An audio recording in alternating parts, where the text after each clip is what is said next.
Hi, everyone. Good evening. This is Paul Brannigan, the principal of Middleborough High School. And tonight we are really excited to see everybody and to get ready for the start of our new school year. And although it's going to be a really different looking year to start, we are really hopeful and confident that we are going to be opening our school and to the very best of our ability. And tonight is a night for you to meet the administrative team at the high school to learn a little bit about actually our reopening plans and to also get a little bit of a glimpse of really what the fall semester is going to look like for our students.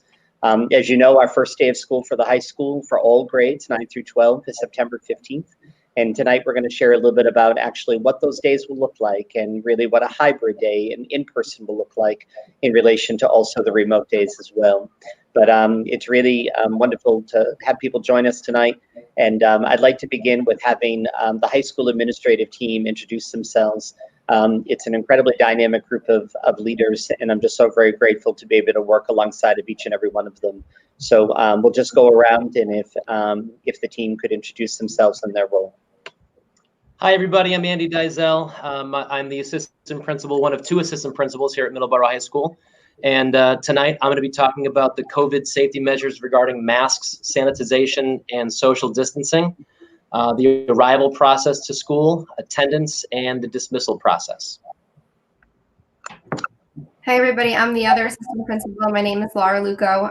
Tonight I'll be talking a little bit more about what Andy's speaking of, and I'll be focusing on how we'll look in a classroom, in the halls, and during lunch and breakfast times in the building.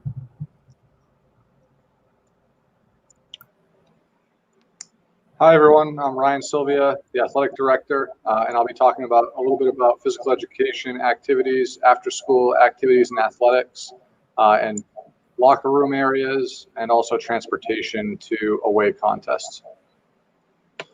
Hi, everyone. I'm Josh Porter. I'm the director of Alternative Pathways. Today, I'm going to touch upon some of the social emotional supports that we have, not only within the district, but specifically to the high school to meet the students' needs as well as our families. Hi, everybody. I'm Jen Healy. I'm the special ed coordinator, and I'm going to be talking about the difference between the cohorts in regards to special education, as well as service delivery and communication with contact teachers. Great. So thank you, everyone, and thank you for being here tonight to share different aspects of our school community. To begin, my job tonight is to be sharing a little bit about actually the academic plan and really our reopening. This has been a monumental task as a school and as a district to be able to redesign teaching and learning and to really look in many ways that when you have 4 cohorts at the high school, you're really in many ways building 4 different schools. And so I am very proud of our administrative team and our faculty and staff for really mobilizing to make sure that we could really get this done. We have a lot of work to do, but we are really in a good spot or getting in a better spot day by day as we're getting ready to open our school. One of the things that I want to make sure is that today I sent out to all of you in our school community a correspondence of our welcome back letter. And I hope that it was a letter that was really comprehensive for you. I know it might have been a really long letter, but there was a lot of information we wanted to share. And normally we try to be as communicative as we can. But ultimately, there were so many moving parts that I wanted to make sure that the information that we were sharing out was really solid and that we were confident in what we were sharing. Also, you saw the reopening plan, that guide that was created, and I want to thank our assistant principals, Mr. Dizell and Mrs. Luco, for really spearheading that and really bringing all of these notes and ideas and plans together that is all based upon the guidance that has been given to us by the state. What I want to make sure we know is the fact of a couple of items. The big one is really the master schedule. And that, as you know, back in June, you had received a schedule for the upcoming year. And that was in regards to the hope that we would be starting the school year in a very normal way. And that schedule that you got in June, we begin that process in January. So from January to June, we're actually working to build the master schedule and the different designs and models and courses, and then getting ourselves really to the end of June where we finalize the schedules. And that's what you end up receiving. During the month of July, as the state came out with their guidance and directives to schools in regards to really reopening, we had to come up with different models. We had to come up with really, could we be able to get every single person back into the building in a full in-person scenario? We had to look at a remote option, that if the entire building was to be remote. And then also we had to look at a hybrid version. What would that look like as we had to split the school into two? And as we started to design all of these plans during the month of July, we came to the end of July where our school committee made the decision of really the models that they would support, which was the hybrid version and also the online learning academy for students who would go fully remote. From there, it became the work of trying to sustain what our schedule would be. We thought for a while that we were able to maintain and save, we're just moving things around, but ultimately that was not really possible. And so over the last couple of weeks, we have been completely rebuilding the master schedules. So I want to make sure it's known the fact that you go from a schedule that takes us 6 months, and we're trying to do it in a matter of weeks and days. And I need to thank our school counselors and what a tremendous job they're doing of reorganizing student schedules. So there's a real very reason why that we have not released anything into Aspen yet, and we'll be doing so as we feel confident that we have schedules for everybody. Now for our students, and it was explained in the letter in terms of really our scheduling this year, the fact that we're working to make sure that everything that our students need to have, they will be getting. And as you know, the fact in our cohorts, we also needed to cohort our faculty as well. So you'll know the fact that in cohorts 2, the fact that this semester, those students will have their math, their English, their world language, and a fine art. And then in cohort 3, which is our freshmen and our seniors, they would be having their history, their science, their technology, and their PE. So as the students are cohorted, as are the teachers as well. And part of that is we made a really strong commitment of actually this very old and weathered building of really ensuring the fact that we were using spaces that had windows. And so none of our interior classrooms are being used this semester, and that all of our academic spaces throughout the entire building will have access to the windows as well, which is an important part of our kind of reopening plan. But with that being said, that we're working right now on ensuring student schedules. So there may be at the beginning of the year, there may be a hole in a schedule, which means the fact that we can't schedule something in the moment. But we're going to be really working over the next many weeks through the days of the beginning of the school year and through the final weeks of September, really finalizing student schedules. And so I want to make sure that our students and our school community know the fact that we will have schedules and that you'll have something in hand to see exactly what it is that you're taking. It's important to note that with our scheduling process, the fact that we went through every single student schedule, every roster, to identify actually the most important courses that we're keeping. And I'm so happy that we were able to sustain all of our content areas, from the arts to PE to technology. We did have to end a few electives here and there in every content area because of just the ability for us to be able to maintain all the parameters that we needed to do. But I think we're going to be okay in terms of getting these schedules up and running. What you are going to be getting over the next couple of days, we're finalizing it tomorrow, are the advisory homerooms. And that we'll be using those sparingly, especially at the beginning of the year. But you'll be getting more correspondence out from us over the next many days of really what those opening days of school will look like. But I do want to make sure the fact that I note 2 items for you. One is our leveling practices. I had noted in the letter tonight the fact that we have our levels of our college preparatory program, our honors program, and of course our advanced placement program. And then what we're doing this year, because of just necessity, is that we are combining levels together, which is a practice here at the high school that we have done for quite some time. That students who are in honors will receive honors credit, and the students that are in college preparatory will receive college prep credit. And what the teachers will be doing through their talent is really differentiating the instruction in the classroom. They'll be engaging the standards of learning in the core content areas, and the fact that the engagement, the assignment, the potential extra piece that an honor student may need to do, but we're ready for that challenge. And we've gone through trainings in making sure the fact that no matter what the content area is, that our faculty is ready for that. The one item is that our advanced placement program is the fact we were able to sustain nearly every single AP course, but there may be a student who had an AP course in the spring that may not be able to get it in the fall in a live session. But what we have made a commitment to do is to offer AP programs through our online partners of Edmentum and Edgenuity, which are two online schools that we use very well with our credit recovery program. And so we'll be working with students individually to set that up as it is warranted. And a student says, I really wanted that AP class, and we'll make it happen for them. So we're really trying to make sure we have all of our structures in place to make sure that our students do not miss a beat. In our first days of school, just to give you a little bit of a preview, that we know the fact on Tuesday is going to be the first days in school in person will be cohort 2. So that will be our sophomores and our juniors, which means that our freshmen and our seniors are going to be at home starting their first days of school remotely. We're in the process right now of building numerous plans of what those first days of school will look like. But here's what I think we can envision. That for the students that will be in person on Tuesday and Wednesday, and then of course on Thursday and Friday with the freshmen and sophomores, those students will be, the in-person students will be doing a lot of the lay of the land of the high school, getting themselves acclimated back into the building and really going over kind of the new normal that we're all experiencing. And the goal is to try to get students into classes on that first day. For the students who would be working remotely from home, they would actually be the ones who would really be meeting with their teachers. It would be some advisory potentially, and then also being able to do the same thing with meeting their teachers. And then on the second days of the school where we flip it, where the freshmen and where the sophomores and juniors are now remote, they would be meeting with their teachers. And with the freshmen and seniors, they would be live in the building going through their orientations as well over those 2 days. So by the time we finish the first week of school, that all of our students have gone through all the protocols and expectations under this new normal, but also have had the opportunity to meet the teachers as well. I will end with this one point, and then I'm going to turn it over to Mr. Dysel to begin the process of a day in the life of the high school. Is the fact that we really are making a commitment of our 3 prongs that I shared with you in the letter today. It's about well-being, relationships, and learning. And so what our first step is going to be over the first couple of days of school is really well-being. It's getting comfortable in this new normal.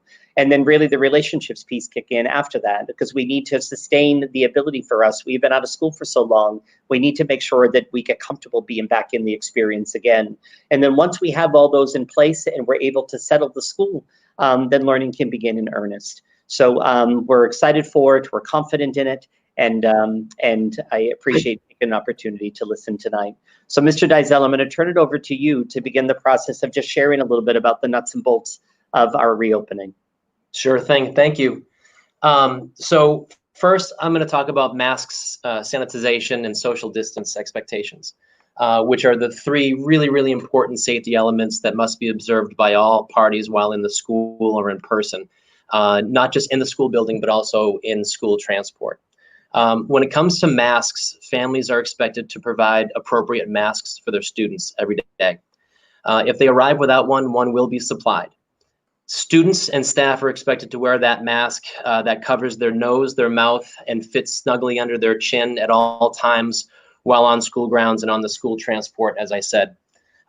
There are 4 exceptions to this, however, and they are students and staff can unmask during a mask break, which will be built into the schedule by individual teachers.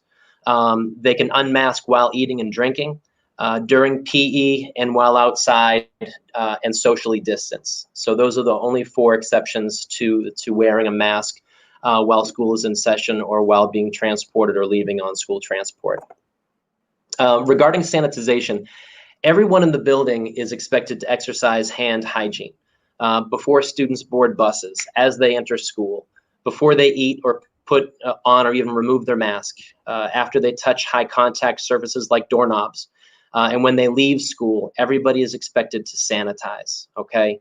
Also, even before touching their eyes, their nose, their mouth, everybody should wash, and wash some more. Each classroom will be equipped with hand sanitizer in addition to the hand sanitizing stations located around the building. A further note on sanitization beyond your own personal sanitization and making sure you're exercising that great hand hygiene. The last 3 to 5 minutes of every block is going to be dedicated to cleaning up the space and preparing for the next block.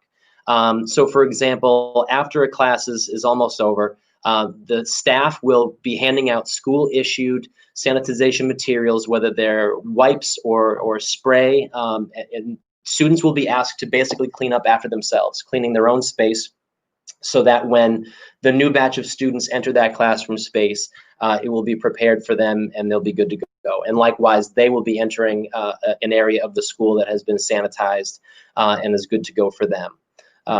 Lastly, regarding social distancing, students should remain a minimum of 3 feet from one another while in the classroom and even further away wherever possible. We want to maximize the space in this building, and unfortunately, due to our constraints, we're able to have 3-foot distancing in the classroom, maxing out each classroom right around 18 student occupancy for each. There is going to be a 6-foot buffer between the students and the staff member, and in every space and in every way, we should be able to maximize or try to maximize the space between one another as to play it the most safe. It can't really be understated, however, that if there are students that refuse to abide by these expectations, they do risk being transitioned to a remote learning environment. When we're talking about the safety of all, we really can't play games with these expectations, and we're all in the same boat, and we need to be working together to promote safety for all. So again, if we have students that refuse to abide by these expectations, they're going to be risking transition to a remote learning environment. Arrival to school, full disclosure, we're going to need a lot of patience and understanding with this format. If you've been around town during the 7 to 7:10 time during the school year, you know that Route 28 can become quite a cluster. So we're going to really highlight the time of 7 a.m. No student will be allowed to enter the building until 7 a.m. And we understand that that's going to create a real hardship for families. But due to a number of restrictions that have been placed on schools and our building, we had to make this move. Myself or another staff person will be stationed in the front of the building where all the roads intersect in the front of the building. Please drive carefully and slowly, not just for my sake, but for everyone else's on campus as we learn to navigate the new grounds. I'll start with student drivers. When students enter campus and they've driven themselves, they're going to come straight in and take a left into a brand new parking lot nearer the new school. By Tuesday, we're going to have 155 brand new parking spots for students and staff alone. So again, student drivers will come in, take a left, have a spot in the parking lot, and just wait until 7:10 a.m. And we do ask that everybody just waits in their own car for that 7 a.m. time when the building will be unlocked and students can come in. There will be walkways and crosswalks for students to use coming from the new parking lot into our building. All the buses, including specialized transport, are going to enter campus and take a right-hand turn when they come in, following that counterclockwise pattern. And that road right there is called Braga's Path. And all the buses are then going to turn left toward the main office and pull up as far as they can go. And they too are going to be waiting to release the students from their buses at 7 a.m. So we do envision quite a number of school buses there, but not all 16 at once, because they're going to begin coming on campus at 7. That should alleviate some of that stress of having a backup of buses right in front of the building. So as I said, all the buses will pull up almost to me in the middle of all the traffic. They're going to wait until 7 a.m. and then release the students. Of course, once they've released the students, I've got to get them off campus as soon as possible because they need to go on the Nichols Middle School run. So that's how that will work. All vehicles dropping off students are going to follow that same counterclockwise pattern. So they're going to come onto campus on Route 28. They're going to take a right on Braga's Path, but they're going to go all the way around the building in that counterclockwise pattern. And they're going to pull up as far as they can to the tree. And that's a random landmark, but there's one tree right smack dab in the middle of everything. So that's where they're going to pull up to. So the first parent or guardian or drop-off vehicle that comes on campus will wait there, and then everybody behind them will line up behind them, looping all the way around the building. If there is a real jam in the back parking lot near the gym side, Drop-offs can choose to park in that parking lot and wait patiently for the line to start moving and then go in there and then move all the way they can, as far as they can before dropping off. If that's what they prefer, that's fine. But there really is no drop and go anymore.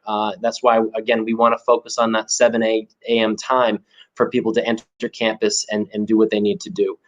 So I apologize in advance. We know this is going to be a hardship. But for the safety of all, and because we don't have a lot of room going around the building, we can't have somebody drop and go. Plus, if you drop before 7 a.m., there's not going to be anywhere to go because the building's going to be locked until 7 a.m. If there is extreme inclement weather, we'll try to make arrangements where we will make arrangements to allow those students to come in because there's a safety risk. But on any other day, there are social distance markers around the building where we'll ask those students to wait patiently for the doors to open at 7 a.m. And that goes for bikers and walkers as well. So please try to time that for 7 a.m. or after. As it pertains to attendance, as in a lot of what we're doing here, improved and clear communication really is key. Students, whether they are remote or in person, are expected to be present and on time for each class session. So you'll see in the remote schedule, when students are remote, there really is a 10-minute break time in between classes where they can take care of things at home and get themselves ready and transition to their next block, where they would have to click into a Google Meet for their next teacher and go from there. If you've seen the in-person schedule, we too have a 10-minute transition time between classes. And that's for our adapted passing, which Laura will talk more about, and just to give people time to collect themselves and prepare for the next class.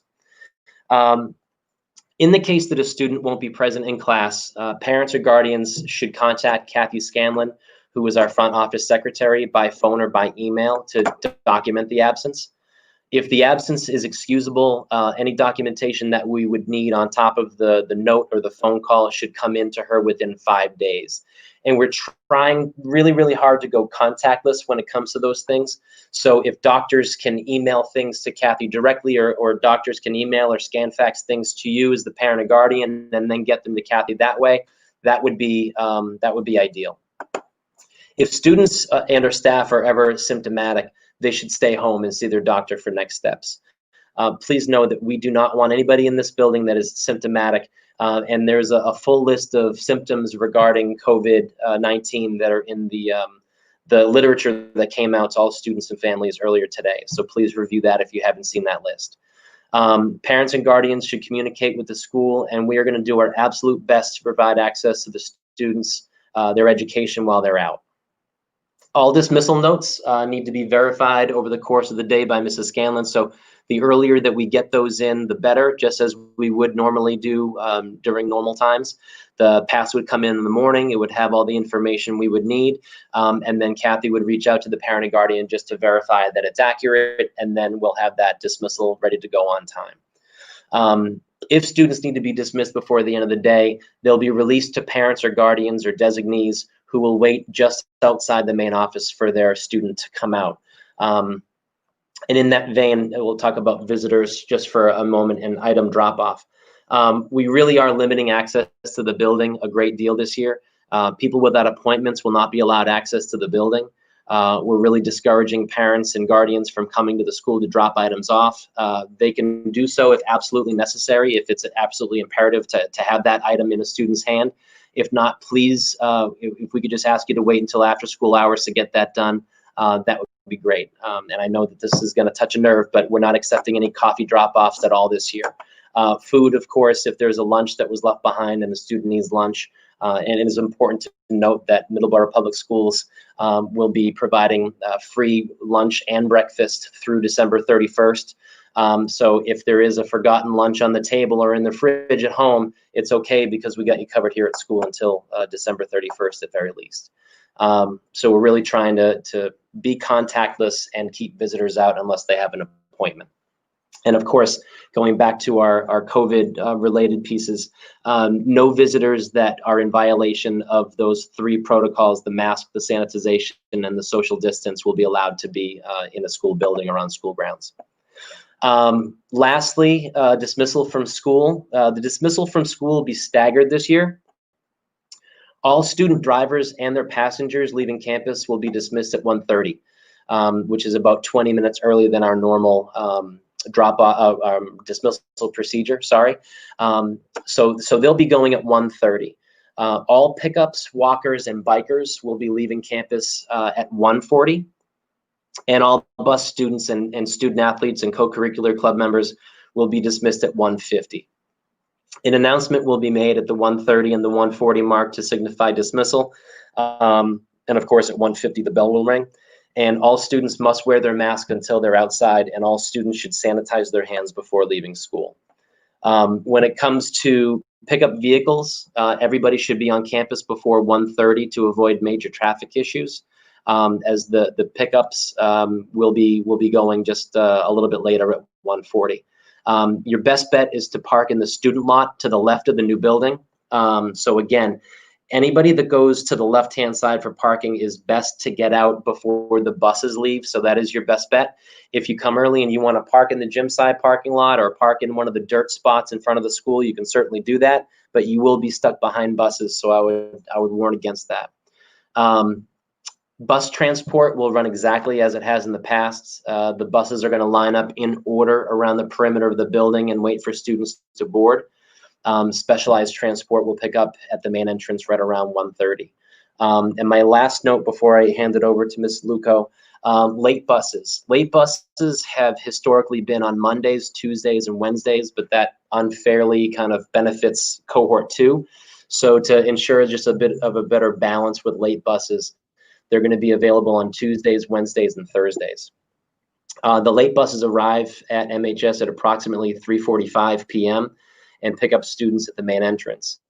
If there's any student that needs a late bus on Tuesday, Wednesday, or Thursday, they need to come to see Mrs. Scanlon in the front office and get a pass, and we're going to vet that pass to make sure that there's a real need for that student to stay after school that day. And then once that's done, they'll be given the pass. And then as soon as that student is done with the teacher that with whom they're staying, they're going to come right to the office so we can make sure that they're supervised and going along with social distancing and doing all the things that they need to be doing.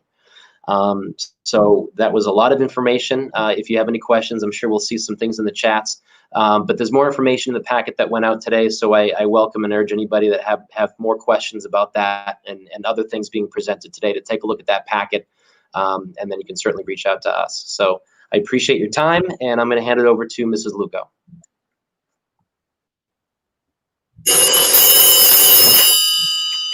Sorry. So I'm going to kind of continue where Andy left off and talk about what the classrooms will look like. So in the classroom, it's going to look a little different than a student would normally anticipate. All the desks and chairs have been moved back from normal groupings into rows. So the desks can fit 3 feet apart and then 6 feet apart from the front of the room where the teacher will have space. All extra furniture has been removed to maximize space and to make sure we can fit the largest number of students possible in each room.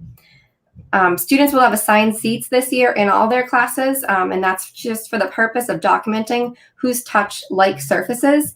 And so if we find ourselves with the need for contact tracing, that will help us with that documentation. And we know how difficult it can be to be in one space all day, so we're encouraging teachers to make use of outdoor spaces or larger indoor spaces whenever possible, to allow students to spread out and to have those mask breaks that Mr. Deisel talked about, and to have some movement in their day. So students will need to sanitize their desks and any shared supplies upon leaving class, and we'll provide sanitizing products for them to do that. And lastly, this year, unfortunately, we cannot allow food in the classrooms. In addition to the classrooms looking a little bit different, the transitions between classes will also look different. We're going to be allowing 10 minutes of passing time between classes this year for social distancing purposes and to allow us to stagger the traffic in the hallways. So at the end of each class, after sanitizing any desks or materials, teachers will dismiss classes in a staggered pattern, one room and then the next room, So the traffic will flow in a one-way direction through the hallways and stairwells. We'll have stairwells that are designated up stairwells and stairwells that are designated as down stairwells. And everything will be clearly marked with signage to say which way to go. So there'll be arrows on the floor for foot traffic, social distance markers, and markers to tell which way the staircase should go. In addition to that, the only other thing that's really changing is that students will have to go from one class directly to their next class or to their lunch period. There won't be time or the ability to stop and visit another teacher or use a restroom during passing time. All the individual travel in the building will happen during class time with a pass. And that's to basically limit the crowds in the halls and for contact tracing purposes as well. So we can track where the students are and, you know, if they're in the same room together. In addition to that, the breakfast and lunch procedures are a little different this year. The cafeteria will look a lot like the classrooms, and that the tables have been removed and they've been replaced with desks that are 6 feet apart. And that's because when the students are eating, they have to remove their masks. So students can have breakfast in the morning in the cafeteria only, and that's at 7 o'clock and ends by 7:20, so they can report to their first block class. All students are asked to wear their face mask until they arrive at their cafeteria chair. Once they get to a seat, they're asked to check into that seat by scanning a QR code, which can be found on the back of every chair in our cafeteria, and they're numbered. So basically what that means is the student will take their cell phone or device, they'll scan the QR code, a form will pop up, and it will populate with the student's name. They'll have to type in their name and then the number on their chair. And that's strictly so we can document who sat in which chair all day long, so we know who's touched like surfaces. The same will be done at lunchtime. At breakfast time, as soon as the students are done, they'll be required to clean their seat with the sanitization supplies there, and their mask can be put back on when it's time to go. Lunch will be a similar process. Students will report straight to their lunch area. This year, we're adding a few additional spaces for lunch for extra seating. We'll also be using the library as well as the main lobby as needed to make sure students have room 6 feet apart at desks to eat their lunch. Students will have a half an hour lunch block each day. If students bring their lunch, that's fine. But like Mr. Deisel said, lunches are free until the end of December. So students can get their lunch, go directly to the seat. Once seated, they'll scan their seat, they'll enter their name, their seat number, and they can eat their lunch. As soon as they're done, they put on their mask, sanitize their things, and then they can go back to their on the way to the next class. And basically working together to make sure we're sanitizing properly and that students are documenting their travel throughout our building, and that, you know, we know where people are so we can properly document and trace things if necessary. That's going to help keep us healthy and physically safe when we return to school. And I think Mr. Porter is next, and he's going to talk more about emotional. Thank you, Mrs. Luco. Hey, everybody. So I just wanted to touch upon one of the first prong that Mr. Brannigan spoke about at the beginning, and that's the well-being. I think it's very important that everybody knows that that's our main goal, not only this first few weeks and first months of school, but for the entire year. And it's been something we've done really well in the past. We know that everybody has a completely different experience since we left school on March 12th. And it's important for everybody to know that we have people dedicated specifically with our counseling staff that are ready to kind of meet everybody's needs, not only our students, but our families as well. The key to this, though, is for you guys to reach out when needed if things do come up. Over the last year, the district had made a commitment to SEL, which is social emotional learning. And that's something that not only the administrative team, but teachers have been trained in. And that's putting the whole child first and kind of picking up on signs and signals that they may be struggling with something emotionally and get them to the right people. Tomorrow, in particular, for the high school staff, they're going to go through a training or a workshop to kind of identify some of those resources. And there'll be some paperwork that comes with that they'll be able to direct people to where they need to be after the training as well. I just encourage everybody to reach out if they need anything. Unfortunately, when you're dealing with people's emotions, it's not as clear-cut schedule as it appears that everything else is pretty clear-cut and dry in terms of the rules and regulations for this year. So I believe Mrs. Healy is up next.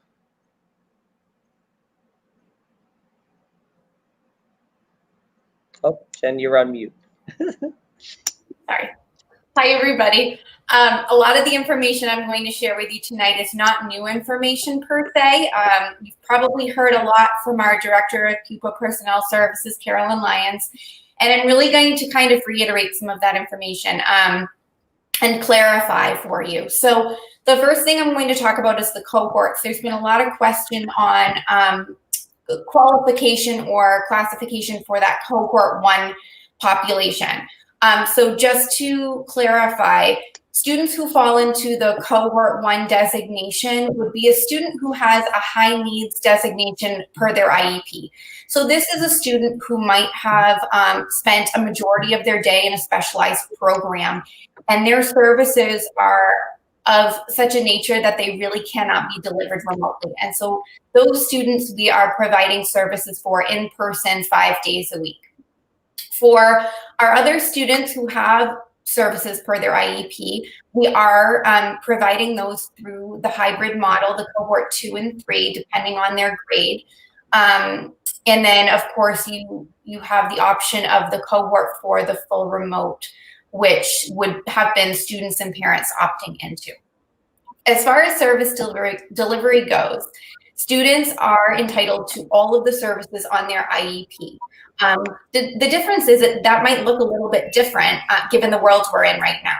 So while they're entitled to those services, they might be given remotely. They might be provided in just a different fashion. So that is something that you'll work on with your individual team and your contact person to work out what's the best mode of service delivery for your child. We know that there are going to be different things that work for each individual student, and so your team is the best answer for getting that clarified.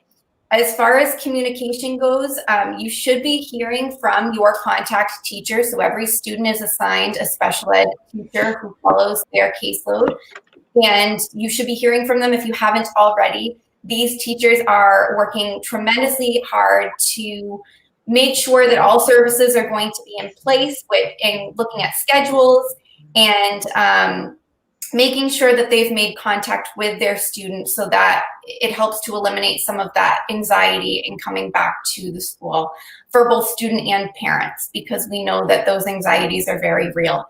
So if you have a question, you are more than welcome to reach out to your contact person or myself personally, and we will point you in the right direction. But we are feeling very confident that your child will be serviced appropriately and that they'll be making the gains that they need to. And I believe Mr. Slively's up next. Thank you, Mrs. Healy.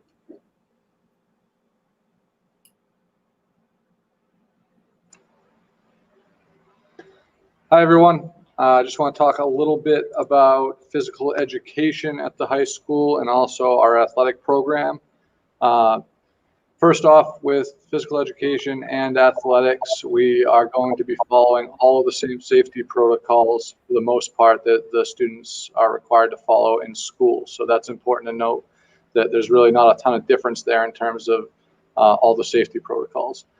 And in physical education, we're putting an emphasis on outdoor activities, and we have also changed the requirement for physical education attire, meaning students will be allowed to participate and receive full credit as long as they have sneakers. They do not need to change out into a different change of clothes to participate. They will, however, have the option of using the locker room and changing into their phys ed attire if they choose, but nobody is going to be issued a locker. The lockers are all locked and secured, and we will have markings in the locker rooms for physical distancing and spacing out if there is a lot of students in there at one time. So the only, when we talk about athletics in the locker rooms, to go a little bit further with that, the only people that should be using the locker rooms on any given day are those students that are in person. So again, they'll have the ability to go in and change their clothes after school to get ready for practice, but everything that they bring into the locker room has to be brought back out with them. Those students that are arriving to the school to catch a bus or to go out to practice or have a home game, they should be arriving at their activity ready to go, so they don't have to enter the school for any reason. We will have portable restrooms at all of our sites, both at Nichols Middle School, the high school, and Field of Dreams, and any other location that we might need to use. We're going to make sure that we have portable restrooms available there. Just kind of going back a little bit to the phys ed side, with that emphasis on outdoor activities, we just want to make sure that all of our students are planning accordingly. In the fall, we could get some, it could be a little cold outside. Students want to be packing a sweatshirt or a jacket or something like that they can wear outside. It's going to be an opportunity for students to potentially take their mask off, move around a little bit, and have some, some much needed fresh air kind of thing. As far as athletics goes, hopefully everybody's seen my newsletter that's been going out kind of periodically throughout the summer, at least once a month. And when new guidelines come out, we issue some new information, and there's constant changes. So please make sure you're checking that. It's also posted on the athletics section of the school website. So if you didn't see it or you missed it in your email, you can always go to the website to check that out. Athletics registration is going to open this Friday, September 11th. As far as registration goes, a lot hasn't changed. You are going to see two different registrations, one for fall season 2020 and one for fall 2021. And that's intentional. That is for you'll see on the fall 2, that is for the sports that are not allowed to compete this season. So cheer, football, unified basketball, and volleyball. We still have the same user fee structure, and we still need a physical within 13 months. There's also an impact test requirement. Those students that don't have a baseline impact test on file within the past 2 years, you're going to be receiving an email so that you're able to actually complete that baseline impact test remotely. And for those of you who don't know, that's concussion management protocols that we have, that we've always had, but we're able to do that remotely now. So you'll be receiving an email for that if you do need that. The start date for sports for our league is going to be September 25th, the Friday, so 2 weeks from the registration date. And we are having a live parent meeting scheduled as of right now for next Wednesday, September 16th. So make sure you tune in for that. There'll be more information coming out shortly on that. So people can kind of get all of the specifics they need to know as far as athletics goes. Transportation, I know, was a question for some people for practices and away games. Students on remote days must have their own transportation to school and should come prepared for their practice or games. So again, there's not going to, if a student's in the remote learning academy or just on their remote days, or homeschooled, they need to get their own ride to school for practices and games. Buses will be provided to all away games. That's our plan at this point. And some of that is going to require some different kind of logistical challenges. Typically, teams that were able to ride with a varsity and a sub-varsity team on the same bus are going to be split potentially into 2 buses. If it's a local route, it might be a situation where the varsity team gets dropped off first, the bus comes back and gets the JV team, brings the varsity back, JV plays their game, and then comes back for the sub-varsity. So there's going to be some changes in that sense. It's just going to be a matter of making sure you know exactly what's going on from your child's coach and the communication that comes out from the athletic department. The last piece that I have for tonight is just spectators at games when it does come around. As of right now, the guidelines have us set at 50 spectators for outdoor venues. We are planning on live streaming as many events as possible. We're still working out the details on that and possibly posting recordings of games after they happen. But there is a good chance that we're going to have some serious restrictions on spectators at games. So I just want people to be aware of that and that we're trying to work through the details as best we can. And I think at this point, I'm going to turn it back over to Mr. Brannigan. Thank you. Thank you, Mr. Sylvia. Thank you, everyone. I'd love to just do a few quick follow-up questions. Mr. Sylvia, if you could, I know that for many of our student athletes that they bring their gym bag with them to school, and they've been able to access the locker room to put their athletic stuff in their locker. Is that going to be available for them, or should their materials stay outside of the building until it's time for their practice or their game to begin? So there is one exception to the rule, and that's going to be for those sports that require kind of extra equipment, things like field hockey sticks, golf bags, other equipment for field hockey and soccer, shin guards, things like that. We're going to try to designate space for those teams to have a somewhat secure area for those things to be.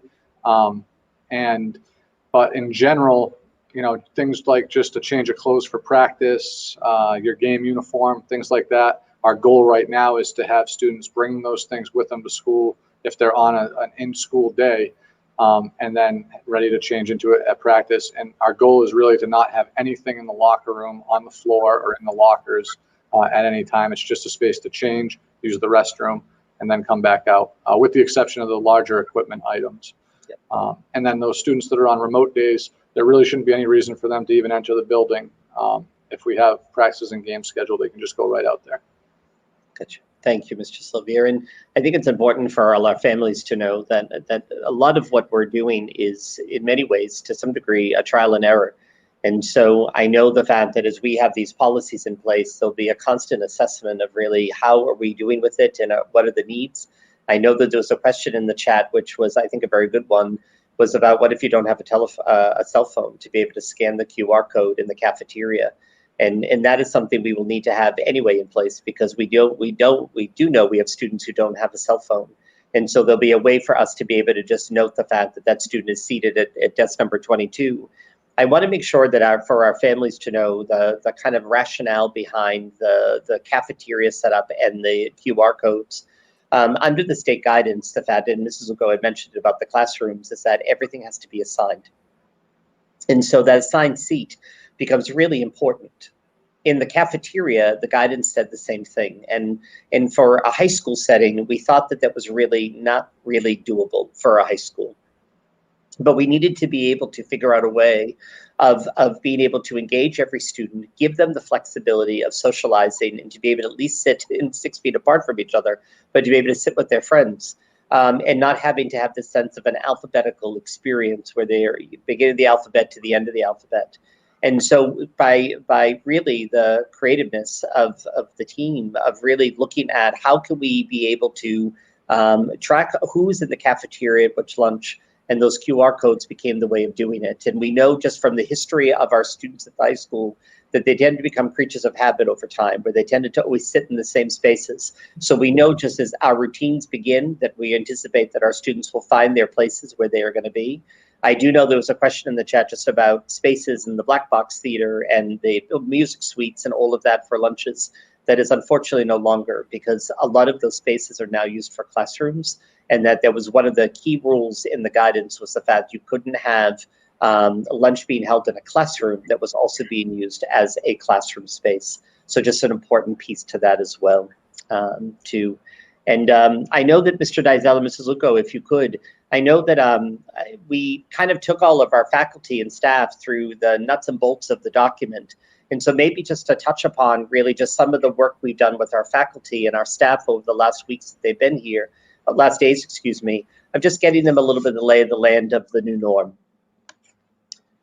Well, it's certainly been an interesting exercise, because it's a new orientation for a whole new experience for people, a veteran staff that largely have been here for many, many, many years. So we've done a lot of talking, we've done a lot of learning, done a lot of listening with our staff and with our administrative team, as you know, Paul. But the other day we had about an hour and a half time where the staff just kind of learned and listened about all the protocols that we put in place, protocols that have been vetted with the Middleborough Police Department. Our SRO, John Graham, has been such a great resource in getting a lot of these policies done. Also, Jim Hutchinson, the director of Building and Ground, has just been awesome and so flexible and so communicative with us. So we've been able to, over the last week, I hope the staff would agree, have conversation, listen to their concerns, and modify as we go. I know that you just touched upon the fact that, a lot of this is trial and error. In giving the staff an opportunity to poke holes in the policies and the reopening plan, I think was a real educational piece, because we want to get as many people's point of view and opinion on this document and these policies as possible to make them as comprehensive and well-rounded as we possibly can. And to that end, certainly not to pat ourselves on the back, but a lot of thought and effort's gone into this, and I hope that that's evident from the document. And I really appreciate the staff and our team here and working so well together to try to get this done.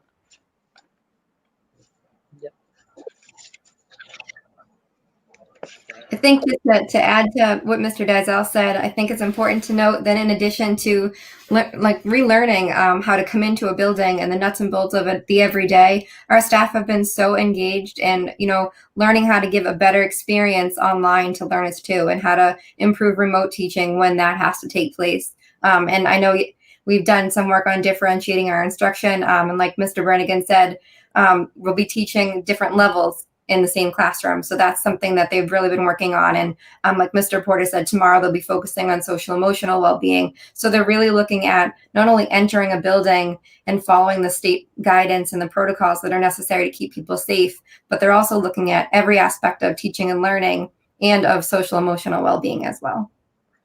Thank you, Mrs. Luco. Thank you.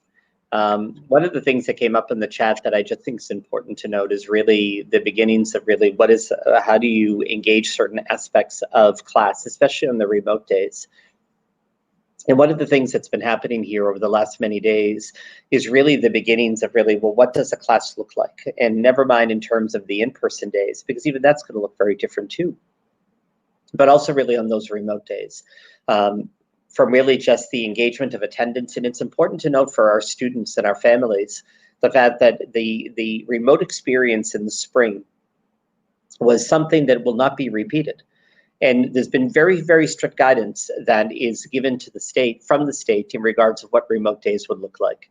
And what I mean by that is that there's two different dynamics that are playing. You have the remote academy and you also have the remote days. And even though that the days for everybody is going to be the same, so the day will start at 7:10, our bell rings at 7:20.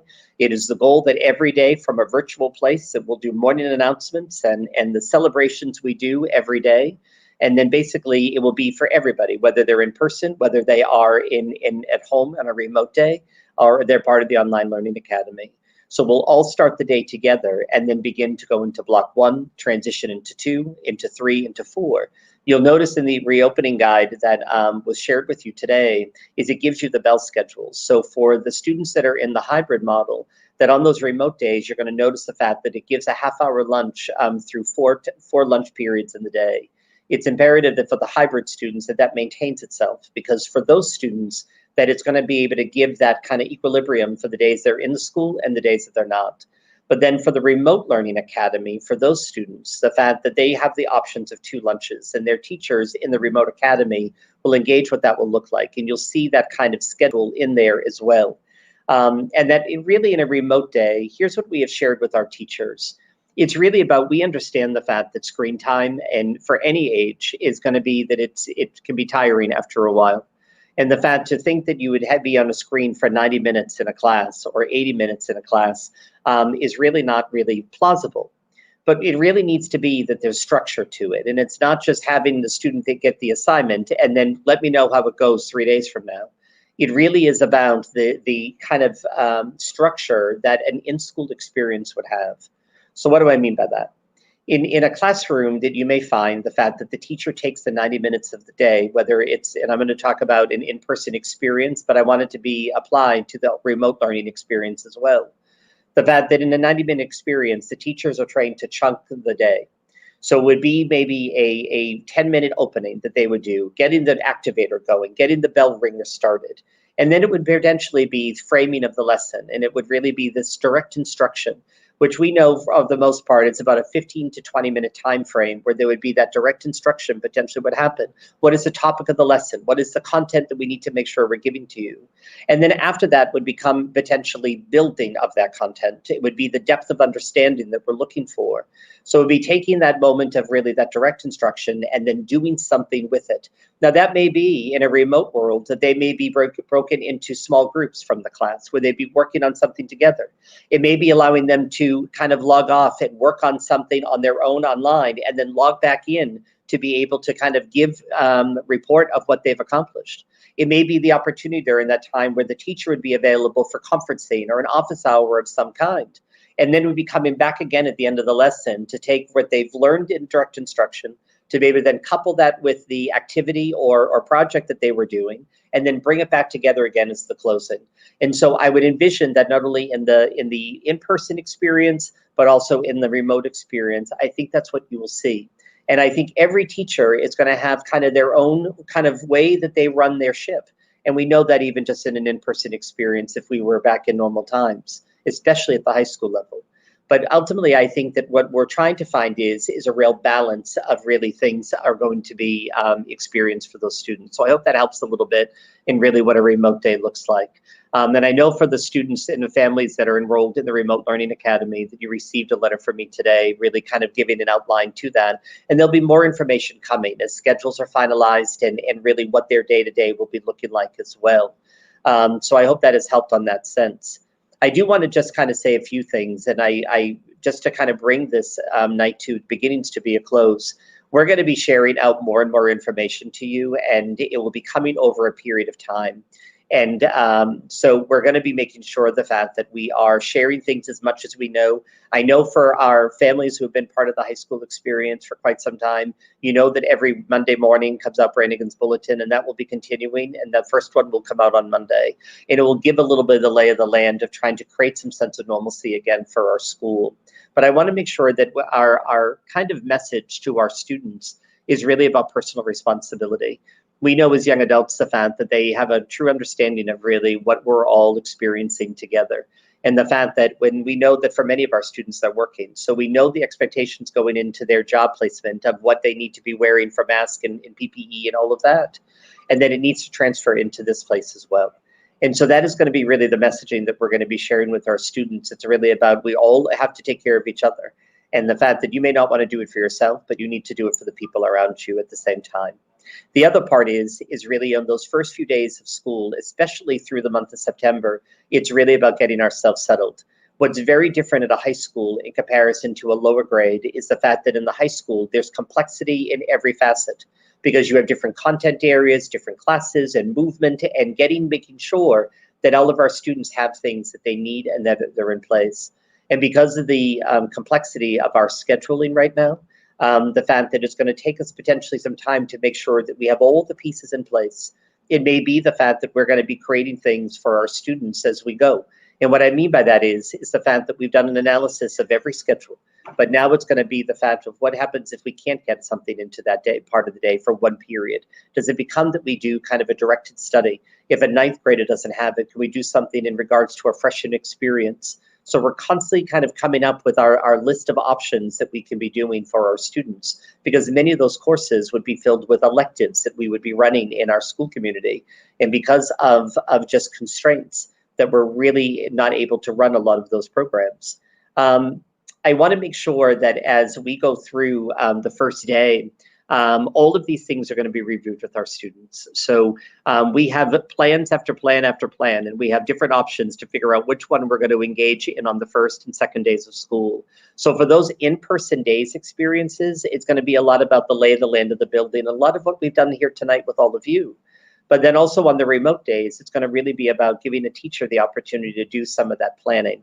Now, in the beginning of this, and I need to make sure that our school community knows the fact that if there is, when you see an Aspen, when they are released, and I will let you all know when that happens, there may be a block in the day that we don't have filled yet, and that's all right. So if that is the case, the fact that they just would not have a class at that particular time, and then when we finally get them in a place where they're scheduled, they will be off and running. So I don't want anyone getting nervous of what am I supposed to do if I don't have that. If I have a hole in my schedule, we're going to be fine. We're working through that now. And we're trying to get as many of those holes filled and making sure that our students have all their courses that they need. And I'm pretty confident that's going to happen. And then the last thing I'm going to say, and then I'm going to bring back everybody back into the group again for any final thoughts and comments. But really, the big thing for us truly is to get ourselves back to normal. I want to share a story with our parents tonight that are in this meeting, because I think it states exactly what I think everyone is feeling. As you know, we're doing our Start Strong program this week, and the orientation staff that were here tonight I was catching up with a couple of the seniors, and one of the seniors I said, how's everything going? I haven't seen you in a while. And her comment was, she goes, I'm really stressed and I'm sad. And I said, well, why is that? And she talked about really the new norm and all of that that's happening. And she said, but I'm so excited about just coming back to school. She goes, it makes it all better. And so I think that is really our mantra as we're getting ready to go into this new year. It's really about getting our kids back and getting them back in the building, getting them settled, having all the supports we can put into place, as Mr. Porter talked about. As we know, our students have been away from us for quite some time, and then let the learning begin. It's getting them into a place where we can be doing our class meetings and to be able to really start planning the senior year. But we really need to make sure we can get everybody back and say, all right, folks, we're back in action and let's get rolling. So with that being said, I'd love to bring back all of the members of our administrative team tonight as we begin to bring this to a close. And just for any member of the administrative team, before we say goodnight, I just didn't know if there was anything that was important to add or to build upon that you thought would be imperative. I'll just say that there's been a lot of hard work that's gone into this school year, and all for good reason, in hopes that we can see our students again very, very soon and provide for them the best educational opportunities that we possibly can. And so once that happens, that first day of school or that third day of school, when we see the other half of our students that are coming in, it'll all be worth it. And for those that are going to be spending and engaging with us remotely, we're looking to connect with them as well. So it's we're looking forward to it, getting back to what we do. That's all. Thanks for everybody. Thank you. If I can give one piece of homework assignment for all of our families that are in this meeting tonight, if you can make sure that your students are beginning to check their emails. I know that that's not maybe the custom at all times, but I think they need to begin checking it, because this may be where they're going to start getting invites to Google Meet. One thing it's important to note that we as a school district have moved to use all Google. So we will not be using Zoom anymore for meetings. It will all be done through Google Meet. So it'd be important for them to start checking emails and all of that as well, as their teachers will begin to start to communicate with them as well. So with that being said, to all of our families, we're so grateful for your support and your patience. I was saying to some of the staff that normally by this stage of the game that we are up and running, and that so we're so grateful for you, for your patience of our communications and our getting our information out. As you know, if you haven't picked up your student device, if you still need to do that, we're going to be hosting that tomorrow night and Friday night from 6 to 8 here at the high school. We'll also have our Start Strong program, and I'm so grateful for the community for their support of making sure we could do this program this year. And so we're in night 2 of it tonight. They're finishing up in about 20 minutes. And then we have our next 3 groups coming in on Thursday, Friday, and of course our transfer transfer morning on Saturday. And so to everyone here tonight, to the administrative team here, thank you so much for your expertise and your work through navigating such an unprecedented time in our professional lives, and really making sure the fact that we can get Middleborough High School up and running for our students and make sure we can welcome them home. And to our families, we couldn't do it without you. So we wish you well, and please reach out to any of us at any time with any questions. We're here to help, and we're here to partner. So just with that being said, everyone, good night.